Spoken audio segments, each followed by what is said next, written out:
एक लक्षात घ्या, विषय जे आरोप आहेत, जे आरोपाच्या बाबतीत ते एक तरी आरोप त्यांनी खरा करून दाखवावा.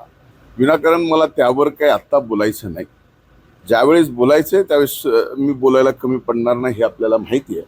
आणि आत्ताची परिस्थिती पाहता बीड जिल्ह्यामध्ये सर्व सामाजिक सलोखा निर्माण व्यवस्थित होणं हे माझ्यासारख्या बीड जिल्ह्याच्या नागरिकाला, मातीतल्या त्या माणसाला आवश्यक वाटणारी गोष्ट आहे.